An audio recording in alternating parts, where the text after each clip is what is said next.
Good morning. I'm Beth Hildenbrand, and welcome to All Booked Up. This morning, our special guest is D.M. Needom. Hi. And welcome, hon. Hi. Good to have you. Nice to be here. Why don't you tell us a little bit, some personal info on yourself before we get to the book stuff? Okay. My name is Donna. I go by DM Needom. That's my pen name. And I currently have 5 books to my name. I'm originally from New Orleans, Louisiana, and I currently live outside of Chicago. Um, I've been married twice, and not that you need to know that. And been divorced once, and unfortunately, my husband passed back a few years ago. So I took a little bit of time off writing, and I also do intuitive readings, and I have a podcast of my own called the Better Two Podcast. So that's basically who I am in a very brief nutshell. Well, everybody's going to have to check out your podcast. Thank you. What kind of interviews do you do? On the podcast, it used to start out with a better two moment, so everybody's got one of those. Was it better to do something or not? And then now it has transformed into mainly talking about subjects and topics along the lines of what I write about. So I have a lot of musicians on there, singers on there. Tuesday, I'll be taping an interview with a photographer who's been in the business for 50 years, taping some of the bigger acts back in the 90s, Pearl Jam, No Doubt, Michael Hutchins from NXS. He did a lot of work taking pictures of them. He also directed the video for Pearl Jam's Jeremy. So that should be an interesting interview and one I'm looking very much toward. Oh, I've got to tune in for that one because those are some of my faves. It'll be an interesting interview, and he said to me already he loves to talk. So I know it'll be a long podcast, but sometimes a long podcast is a good podcast. Yes, it is. Some of the best are. You just got to keep going because it's so interesting. Exactly. So one of the longest podcasts I've ever done is 2 hours on air and 2 hours off air. So yeah, that was a lengthy one, but it was an interesting story. So yeah. So I read your book, Love is Worth Waiting For, Mm-hmm. and it was fabulous. I just really got into it. It was a great story. I worried about Jen. She kept waffling. I thought, oh no, she's not going to stick it out with this guy. She's not going to stick it out with this guy. But that girl was in a bad situation. Yeah. They sold her butt out. Yeah, and I think that's most of the time when you look at romance novels and the fake relationship trope, it always is a fake relationship that the person really wants to be in, or they're going to end up in love. And I put a twist on it. I totally went the opposite way with that. You did. And I'll tell you what, Wes was like the best guy ever. I mean, he hung in there when most guys would have said, you got to be kidding me. Yeah. But yet, she did it for him. And yeah. I mean, oh, hi, Puss. That's Chloe. She's pretty. Thank you. And I'll tell you what, it kept me interested the whole time. And I thought for sure when he found out about the baby, that was it. Nope, done. But no. And how he did not know that baby was his, I did not know. Everybody else knew that baby was his. But it's the thing about sometimes in life, something can be right in our face and we don't see it. Oh, that's the truth. And, as Carrie says to him, was it, why do you have to hold on to that anger? Why do you need that anger? Did you ask her? Was she supposed to volunteer? Hey, by the way, did you ask her? If you didn't ask her, why are you so mad at her? And that's the thing. Sometimes we get upset because we don't ask and we don't follow through, even though something's right in our face, and we don't want to ask because we want to deny it. Yeah, we don't want the answer. I mean, even though he's sitting there at one point going, this is what I imagine my little girl will look like, or our little girl will look like, there it is right there. But still, because men are sometimes daft, no offense, guys, but sometimes they are a little daft. Just a little bit. And they don't want the answer. I mean, we've all been there, where, okay, something's right smack in our face, and we don't want to hear the answer to it. Nope. You know, Yep. it's easier to just keep believing the nice little lie and not having to own up to it. Right. That life is so much easier that way. Oh, yeah, definitely. Because then we don't have to take responsibility. And, if Wes would have acknowledged that this was his little girl as soon as he saw her, how would that have played out? Yeah, it would have, the book that it would have made the book a whole lot shorter. It would have changed the whole book. But I mean, and I've had people upset that that she kept the baby from him. And it's like, but in reality, those things happen. In Oh yeah. reality, unfortunately, those things happen. And I tried to keep it very realistic. When I first started that book, it's not the book it was, because when I first started that book, uh, Mason had ended up kidnapping Ellie, the baby, or the Oh, kid, and got in a horrific car accident. And Wes and Jen found them after the accident had occurred, and Ellie didn't make it. And I was oh, told, "Don't you dare kill off a kid." And I'm like, "But this is reality. I tend to write reality, and sometimes, unfortunately, we lose kids." oh no! I'm glad you did it the way you did it. And at the end, I was still wondering.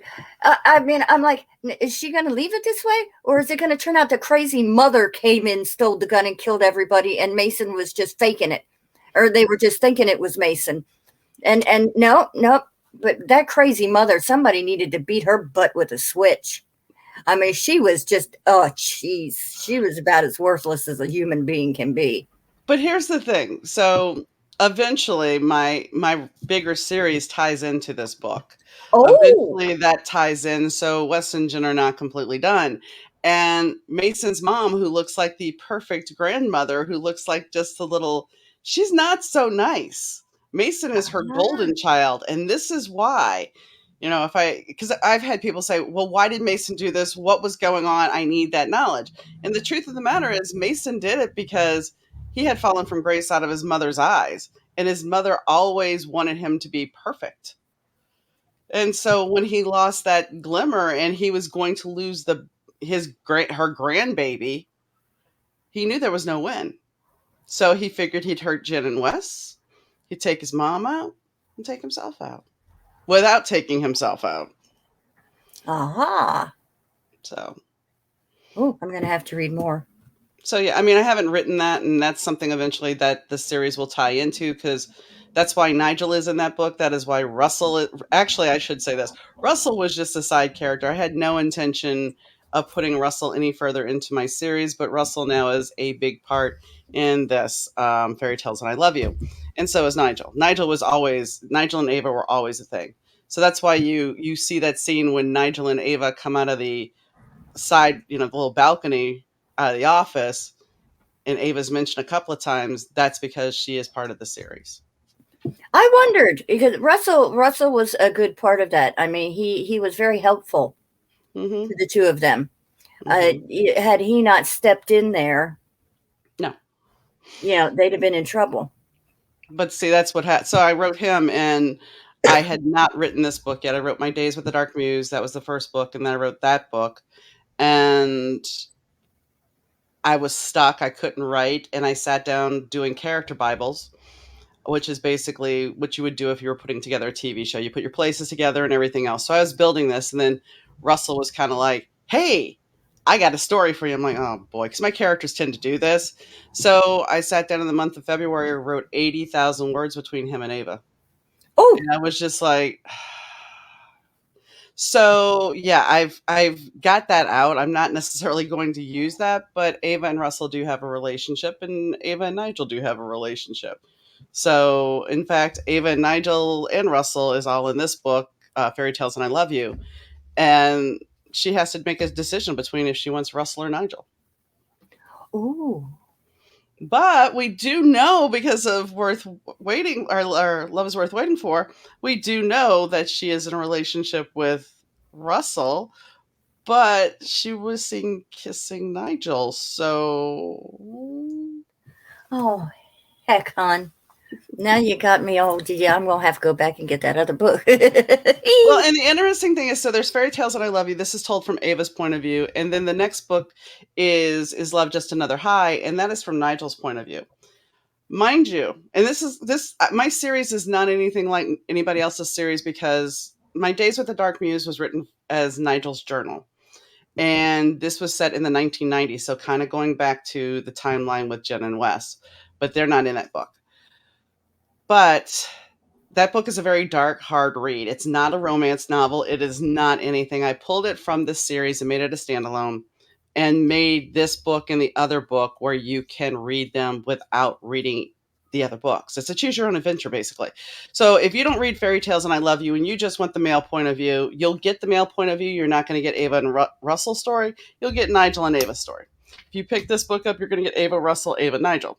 And then when you get to Spirit of the Times, which is the third book in the series, then you get to a duet between Ava and Nigel. So I'm not following any little rules. Oh, those are the best kind of books. Yeah. So, I mean, I actually have a reading list on my website of how you can read them. Basically, it's like choose your own adventure. So, yeah. Ooh, I'm all excited now. Excited about these things. And the books are set in the 80s, so that's another thing. That's I'm an you 80s girl. I figured, but I mean, you have to go back and you have to look at the 1980s and go, okay, so you're dealing with fame, you're dealing with paparazzi, but you're dealing with in a different situation where Jen and Wes in the 90s had cell phones and they had these other things. Ava and them in 1984 don't have that, but you still have the fan because Nigel's in this big, huge band and she's going from being 18 living in a small town to winning a modeling competition to being with this man he's 22, she's 18, but being with him and being thrusted into this, everybody wants a piece of him. So now you're part of that and being in a car and having the windows beat on, I mean, things like that. It's like you don't have your cell phone, but you still have people talking about you, still have people saying things about you, and you have to be pretty secure with yourself. And the fact of the matter is, Ava's coming off a situation where her stepfather was abusive to her in a sexual sense, and her mother ended up killing him on top of her Oh, before she good killed mom. before she killed herself. Oh no, bad, bad, So bad. yeah, so I mean, she's got this trauma drama that she dealt with, but then she's moving in this part of her life, and as most of us, we just, especially in a younger age, we go from one trauma to we're fine, we can deal with this, and not really dealing with it. So yeah. Well, I'm going to say good morning to all our viewers. Good morning. And Nina says, which male character did you love to write about? It's hard to say because they're two very different. Well, actually, I mean, if you want to throw Mason in the mix, and then there's Wes, so there's four. So it's different because each of them have a personality and each have something to offer. I mean, Nigel's always going to be a favorite. Nigel in My Days with the Dark Muse. One person said about Nigel in that book that this is the darkest, vilest human being you'll ever meet. Ooh. But here's the funny thing, in this book, I have people saying that they love Nigel. So I was told when I wrote Days, there's no way you will ever redeem him. Yet I did. And so Nigel has a soft spot in my heart. I loved Wes, but I liked writing Mason because you never knew how dark Mason was going to go. And That's the truth. Russell, he's sometimes too nice. It's like, dude, you let your wife walk all over you, and I'm not talking Ava because he's married when he meets Ava. So I do have a couple of cheaters in there, and some people are like, you can't write cheaters, and it's like, well, I it happens. And when I first started writing, they were telling me, not first started writing, but when I first published, they said, Days will never work because he's a cheater. Well, fast forward 4 years and or 5 years, Days will be 5 in May. Well, we have women that actually like reading books about cheaters. So, Yeah, I think yeah, stereotypes of what people like and what they don't like has been totally smashed since the indie world has come out. Well, of the closet, so to speak. and that was one of the reasons why I went with the way I'm writing is however it comes out. The one thing I thought was kind of funny is I did get chastised by a couple of people about Love is Worth Waiting For because I did not describe Wes's package. Ah, I'm like, "Well, okay, you wanted more detail. Yes, we like the length, girth. I'm like, but don't you want him to be the lover, the stallion that you think he's gonna be? I mean, if I sit here and describe it, isn't that gonna take away from what you're imagining? But some women want that, and I don't know that I ever really fully. I did kind of play along with it because I have Ava and Nigel dancing to Vanity's "Nasty Girl," mm-hmm. and I have it's something like because you're not supposed to use song lyrics.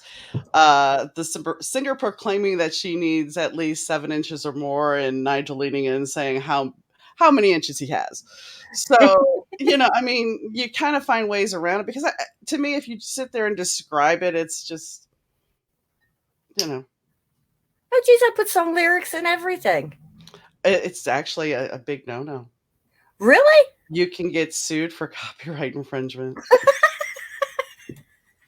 I kind of like throw them in as uh, I don't know how to describe it. I I mean, not like whole song lyrics, just like little blurb kind I of. I I don't realized know how this. to explain it. I was writing one of my 30-year novel that will never see the light of day. There's a scene where Ava is dancing with her bandmate Johnny, and they're dancing to shadow dancing. And I wrote the lyrics out, and I'm like, wait a second, I need to look. And it actually says that you can get in trouble for copyright infringement. Oh wow. Well, So Kane's yeah, in big trouble then. I don't think I've done it since Kane, but yeah, I was always blurting out things. unless Um, you have permission, if you have permission, then you can get away with it. But if you don't have permission, you can't get away with it. okay, I have a really big question for Josephine. I have no idea what a Tom's tug is. This is apparently a UK thing. I think with the imagination, less is more when it comes to Tom's tug like that. Okay, all right. I I know what she's meaning now. I didn't is at she first. meaning what I think she's meaning? Yes, that's Okay. exactly what she's I've meaning. never heard it called a Tom's Me tug neither, but, before. All yeah. righty, Josephine. She tells me I can't swear on the show. Josephine's my little partner here. But since I don't think, since Tom's tug is not a swear word in the United States, I guess I can say Well, there's it. another word that they use for tatas in, the UK, and I use that because Nigel is British, so in the book that I'm working on, he uses that word because they go to an exotic dancing location. So, yeah. Mhm. And Okay. that's the other thing about writing in the '80s besides that is there's a lot of you're not gonna get the consent, you're not gonna get not that I'm gonna sit there and say that, you can't have consent, but in the '80s, if somebody was gonna kiss you, they were gonna kiss you. It wasn't a matter of, "Oh, can I kiss you?" That wasn't happening back then. People would Oh, just do geez. it. Yeah, that was the 80s of her. Okay, and I meant to ask you, you said she won a model competition, which made me think because my crazy mind just Star Search. Did she win Star Search? No, no, this Oh, was, back in the day, back in the '80s and the '90s, Ford Models and John Casablanca used to host modeling competitions, I and the remember winner Ford would get models. yeah, they Yes. would get a big they would get a check, they would live with Eileen for a while, John Casablanca would mentor people, and they would be launched. So that's the kinda competition I was going for. I was going for a true not the Star Search because I don't think Star Search's models ever really did much. I don't think they did either, but No. it made me think of that. Do you remember Star Search? Yeah. Oh, I remember it. And here's the thing: the contest is not the contest has its own skeezy feel to it because they all get on this boat and it's supposedly for the modeling competition, but it's a bunch of old business dudes. Ah, and you're supposed to make the client happy. So you kind of know that, yes, some of this does happen in the fashion industry. Some of this does happen. So that definitely has an 80s feel to it. That's totally sounds 80s. yeah, Totally. totes. Yes, totally. Awesome. Yeah. So I tried to. I did not go with the '80s slang. I could have, but I felt it was going to get tedious if I did. If I had her saying "gag me with a spoon," That was just in because my head. it's Yes. while that is it's very much typical of that time. It would get a little old quick. So It did back then. yeah, I know. I actually still have a book, "How to Talk Like a Valley Girl." Oh, gee. Yeah. So. Oh, geez, some of those sayings were so bad. So Hmm. bad. I don't know how my father didn't just, all the time, every time my mouth opened, and everything was like, it's like, Well, and then we have the quintessential Valley Girl song. oh, So yes. I don't know how I ever stopped. I think every other word was like back then. And it was mind control, I swear. How I don't know but how I ever stopped saying like every other word. I didn't think I'd ever be able to get it out of my vocabulary. but being about having the Valley Girl speak actually worked a little bit because of the sheer fact that when you're passing notes in class, you could put Valley Girl speak in there and the teacher would never get it because you wrote that. That's the truth. Mhm. Nobody ever understood what anybody else was saying. And some I knew some girls, and that's like, and dressing. I remember some girls who could 7 different layers of shirts. Yeah. It would make me nuts. They'd have the Dickie, and then the polo, and then the Oxford, and then the sweater, and then the sweater hanging over the sweater, and it was like, oh my But god. you have to laugh about this. So the '80s now, when you look back at the '80s, if you look at '80s themes Halloween parties or whatever, they always show neon. And neon, I think, was in this brief period of time when Wham came out with "Wake Me Up Before You Go Go." It Yes. lasted maybe what, 3 months, 4 months, but yet everybody believes neon is it. Oh no, I did not neon, watch Nicholas. I'm not sorry, hardly. I did not I, watch Valley Girl. I know it's a great movie, but I have never watched it. I don't think I have either. Somebody had asked about it. That's why I was like, I think Nicolas Cage might have been in "Yeah, that he movie. is. Was He is." he? Yeah, Hmm. I've never seen it either. Now, to me, spandex and tiger stripes are 80s. Yeah, or some military wear. Military, the military And wear shoulder too. pads. Yes. Oh, I love shoulder pads, but okay, I have no shoulder pads on. I'm pretty broad-shouldered, so if I wore a shirt that had shoulder pads and then a jacket that had shoulder pads, I look like I was ready to go be a linebacker on a football team.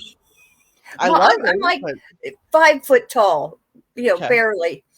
And so the shoulder pads did me good because I was short and little. But yeah, it was, and oh yeah, and the hair. Oh Yes. my god. I think my dad probably was hoping he could buy stock in Aquanet back then, and if Oh, you lit a cigarette and the wind was blowing, you'd catch your hair on fire, and oh, it was a mess. I used to laugh because when I had 3 roommates in, like, 1985, and it was me and 2 other girls, and we would have this full-length mirror on the door, and one would take the top, one would take the middle, and one would take the bottom. We're all doing our makeup. I was like, "Okay, we're gonna do hair now," and that would everybody kinda moves away because the Aquanet's coming out, and, you don't wanna get coated in Aquanet. Ah, the good old days. But everybody's like, "Aquanet's changed now." I'm like, "Well, I'm sure," I mean, most likely the hole in the ozone is from all the Aquanet used, and not only that, but. I don't think I've owned a can of hairspray, and I couldn't even tell you how long. I used to joke because my friend's sister, when I would stay over at their house, she would wake up before us, and all of a sudden, it's like you hear, "Shh, shh." And so she's making the big high because this was like 87, 88. So her hair is like really tall, the Bon Jovi type of rocking hair. And I looked at her and I said one day, I said, "So, how tall are you with the hair?" She goes, "What?" I said, "How tall are you with the hair?" And she's like, "That's not funny." I'm like, "Well, I'm thinking with the height of the hair, you've added a couple inches there." She's like, "That's not funny." I'm like, "Well." It was though, because yeah, as much time as she put on her hair, yeah. Oh, it was crazy back then. It really was. I Hmm. remember we showed up at a party one time, and this guy said, "Haven't I seen you somewhere before?" And of course, my little kooky drunk ass says, "Yeah, MTV." Nice, And my girlfriend's just looking at me, busting up laughing. nice. And it was just stupid, just but it was fun. The 80s were fun. Nobody has fun anymore. Well, and I mean, It's I often joke. depressing. I often joke because I won a contest to go to Live Aid, and at the time, one of my friends, her and I stayed up to win it, and she was like 15 at the time, and I was 17. I was getting ready to turn 18, and the radio station, because this would never fly today, the radio station allowed me to be her guardian. I'm 17 years old. How in the hell am I her guardian? Excuse me for the word, but yeah, I mean, I was her guardian, and I got to go see Live Aid, and it was like, okay, awesome. So yeah, but that wouldn't fly today. There's no way that would fly today. No, So not at all. Yeah, everything's so just yeah, uptight and dreary these days. yeah, dystopian future. Uh-huh. So, but yeah, uh, so I do write in the '80s, and I will lead the book into the '90s and possibly beyond. But I don't know. Haven't decided yet. Now that we've had our little throwback Hmm. throwback Saturday. Yeah. Well, we talked about your next book. I'm stumbling over my tongue. It's okay. That's the next book is a Uh, continuation of the series. there's two books I'm working on. One is Got to Get High to Fall Solo, which will be the next book in the series, and then I'm working on a novella in the world, which is Come Out of the Shadows. It deals with a little story that's in there that's talked about but's never mentioned. And I'm also working on expanding a short story called Immortal Love that I had won an award for. But the thing about it is, I am pulling it into the series, even though it is a vampire story. It's being pulled Oh, into the series because Ava will end up being in the movie for it based in the book. So it's getting pulled into the series because Ava will end up doing this movie. ooh, So sounds yeah. good. So yeah, so I got about 3 books in the works right now, and I have a whole long plan for the books. So Do we have any kind of release date or no, no, okay, no expectations. unfortunately, because in the next 6 months, I most likely will be moving. So I write here and there, but right now it's like I'm in the process of trying to get that all taken care of. I released 3 books last year when I took 2 years, 3 years off when my husband passed.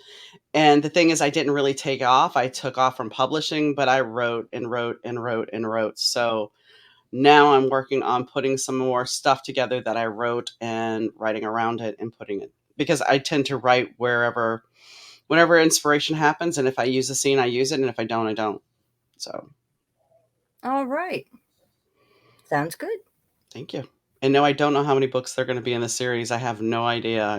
It grows. So Well, I'm going to have to go back and get the previous ones then and start from the beginning. I all I will This say is moment. if you're gonna read Days, look at the trigger warnings because there's some dark stuff in that book. But you don't have to read Days in order to read my other books. So Oh, hon, I write occult horror, so warning me about the understand, dark stuff is, yeah, that's right up my alley. understand. Okay, well, I guess then it's time for some news. And we will put on our news music for the day, which, yep, I'm going to copyright the hell out of this. Oops, shoot, I swore. Sorry, Josephine. No, I'm not really, but one little hell isn't going to. Well, there was two because I said it too. So there you go.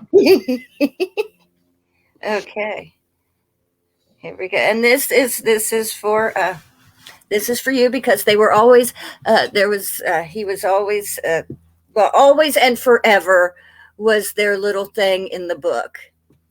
He gave her a ring that said always and forever, and they would tell each other they loved each other always and forever. So here we go.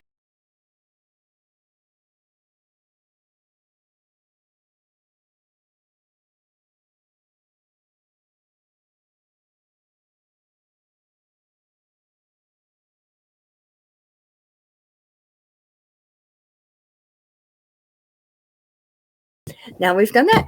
So, reviews. The books I have read and reviewed since our last show. Oh, thank you, Pebbles. I love that song too. I do listen to things other than metal, believe it or not. Uh, so we have Lily Lamb's Nameless, which is, I would say, like an adult fairy tale.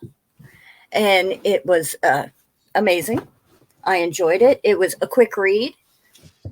And we gave that one a 5 star. So anybody who's into like fantasy, fairy tale kind of erotic fairy tale, check it out. Hargrove Perth, one of my faves. Essence of a Haunting Love. Now, this is like a past versus present, obviously, having to do with the Salem witches. Excellent story. Another 5 stars. I am reading right now Raven's Way by Carrie Marzak. Terrific book. I am also reading, Brain. Can't think. Forgot to write it down. But I will remember next show. News by the author. Our coming up author of the month is Jesse Frankel. He writes fantastic fantasy. So anybody who wants to check him out, go to By the Author, and he will be spotlighted all month long. We have, now, here I am. See, brain working. Chris Magnusson will be on the show Tuesday for her release. This is her first book. She is a horror author. She will be on Tuesday, April 30th. And her book is called Crawl Out of the Dark. This is the other book I'm reading. See, the brain does work.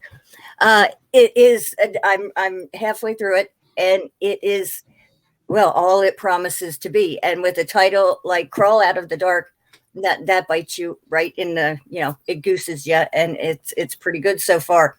And I would like everybody to try and come out and see this because, hey, your very first book ever, book release, it's a big deal. So everybody come out, show her some love and support. On Friday, I don't know how I've done this to myself. We're having another first time release. Friday at 6 for Jessica Carpenter. So everybody come out and show her some love and support. I'm just on a roll this week. And then next Saturday, we will have our regularly scheduled show with Blake Allwood.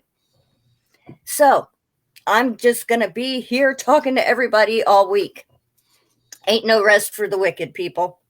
Ain't no rest for the wicked. Next, everybody, remember, J.R. Byers, Janet Byers, at The Crafty Quill. She is a terrific editor. She does editing. She does proofreading. And she now does PA services. And she is a dear friend and my editor. And everybody should check her out if they don't have anybody to take care of these things for them. Geriatric Trippin'. He's a friend of mine. He is a goof. And he does such a terrific show. He just travels around the country. And if you're just looking for some fun and some laughs, you got to check out his show. I want to thank everybody for watching and tuning in. I love you all. And thank you to my partner, Josephine, and my very most excellent, wonderful PA, Miss Nina Courtwright. Everybody have a wonderful Saturday, and I love you. Bye-bye. Oh, and thank you, honey, for being here. It's okay. It's the brain. It's all right. Thank you for having me. I was going to thank you when I talked to you at the end. Okay, bye-bye, everybody.